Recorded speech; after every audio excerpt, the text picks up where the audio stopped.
अमेरिकी company just eat chicken bytes का उत्पादन करेगी और उसने सिंगापुर की फूड एजेंसी के सेफ्टी टेस्ट को भी पास कर लिया है। कंपनी ने कहा है कि सिंगापुर में मंजूरी मिलने के बाद एक ऐसे भविष्य की नींव रख दी जाएगी जिसमें जानवरों की हत्या किए बिना ही मांस उत्पादन हो सकेगा। कंपनी का कहना है कि लैब में बनाए गए मीट में पारंपरिक मीट के बराबर ही पोषक तत्व होंगे और स्वाद भी वही होगा। कई दर्जन फर्म कल्टीवेटेड चिकन, बीफ और पोर्क तैयार कर रही है ताकि जानवरों की हत्या से जलवायु और पर्यावरण पर पड़ रहे असर को रोका जा सके। इसके साथ ही बिना किसी हिंसा के सुरक्षित ड्रग मुक्त मीट का उत्पादन किया जा सकेगा। वर्तमान में हर रोज करीब 13 करोड़ मुर्गे और 40 लाख सूअरों को मार दिया जाता है। पृथ्वी पर कुल स्तनधारी जीवों में 60% पशु हैं, 36% इंसान और सिर्फ 4% जंगली जानवर हैं। लेकिन मांस की खपत के लिए जानवरों की हत्या से जैव संतुलन बिगड़ता जा रहा है। अब सवाल ये उठता है कि आखिर जानवरों को मारे बिना किस तरह से मांस का उत्पादन किया जाएगा। दरअसल अमेरिकी कंपनी जस्ट ईट इसके लिए 1200 लीटर के बायोरिएक्टर में एनिमल सेल्स यानी कोशिकाओं को तैयार करेगी और फिर इसमें पौधों से जुड़े इंग्रेडिएंट मिलाएगी। शुरुआत में इस उत्पाद की उपलब्धता सीमित होगी। हालांकि कंपनी ने कहा है कि जल्द ही सिंगापुर के रेस्टोरेंट में भी इसके उत्पाद बेचे जा सकेंगे। जाहिर तौर पर यह मीट पारंपरिक चिकन की तुलना में ज़्यादा महंगा होगा, लेकिन कंपनी का कहना है कि उत्पादन का स्तर बढ़ने के साथ ही इसकी कीमतें भी कम हो जाएंगी। इस उत्पाद को बनाने के लिए ज़रूरी एनिमल सेल के बैंक से ली जाएगी और इसके लिए किसी जानवर की हत्या की ज़रूरत नहीं पड़ेगी।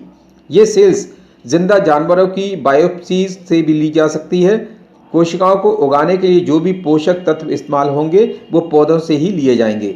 कई स्टडीज़ में ये बात साबित हो चुकी है कि अमीर देशों में लोग अपनी मांस की ज़रूरत से ज़्यादा सेवन करते हैं, जो उनकी सेहत और धरती दोनों के लिए खतरनाक है। शोध में ये भी कहा जा रहा है कि अगर मांस की खपत में कटौती कर ली जाए तो जलवायु संकट से निपटने में भी मदद मिल सकती है। वैज्ञानिकों का कहना है कि मांस की खपत में कमी करना किसी भी व्यक्ति की तरफ से पर्यावरण संरक्षण में सबसे बड़ा योगदान हो सकता है। लैब में मांस का उत्पादन कर रही कंपनियों का कहना है कि कई लोग पारंपरिक मीट के बजाय उनके प्रोडक्ट का इस्तेमाल करेंगे। शाकाहार कई लोगों को आकर्षित नहीं करता है और प्लांट बेस्ड रिप्लेसमेंट में भी पारंपरिक स्वाद नहीं मिलता है। लेकिन प्रोडक्शन कंपनी का दावा है कि बायोरिएक्टर्स में बनाया गया मीट न केवल स्वादिष्ट होगा बल्कि जानवरों के वेस्ट के बाद होने वाले बैक्टीरियल कंटामिनेशन से भी बचाएगा। इसके अलावा जानवरों में एंटीबायोटिक्स और हार्मोन्स के ज़्यादा इस्तेमाल से होने वाले नुकसान भी नहीं होंगे।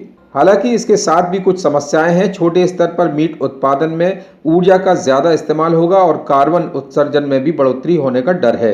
हालांकि कंपनी का कहना है कि उत्पादन का स्तर बढ़ने पर उत्सर्जन में कमी आएगी और पारंपरिक मांस की तुलना में कम संसाधन इस्तेमाल होंगे। जस्ट ईट के जोश टेट्रिक ने गार्डियन अखबार से बातचीत में इसे फूड इंडस्ट्री के लिए ऐतिहासिक कदम बताया है। हालांकि टेट्रिक ने कई चुनौतियां भी गिनाई। उन्होंने कहा दूसरे देशों की नियामक संस्थाओं से मंजूरी लेना और उत्पादन बढ़ाना एक बड़ी चुनौती होगी। अगर हम पूरे सिंगापुर के लिए उत्पादन शुरू करें और फिर बाकी जगहों पर भी अपनी चैन खोलें तो हमें 10,000 लीटर के बायोरिएक्टर्स का 50,000 लीटर से ज़्यादा क्षमता के बायोरिएक्टर्स का इस्तेमाल करना होगा। अमेरिकी कंपनी जस्ट ईट को पहले से नॉन एनिमल प्रोडक्ट बेचने का अनुभव है। ये कंपनी प्लांट बेस्ड एग और वीगन मायोनीज बना रही है। इजराइल की एक कंपनी supermeat.com भी लोगों को भी फ्री में क्रिस्पी कस्टर्ड चिकन खिला रही है। Bureau report MNV news Agra.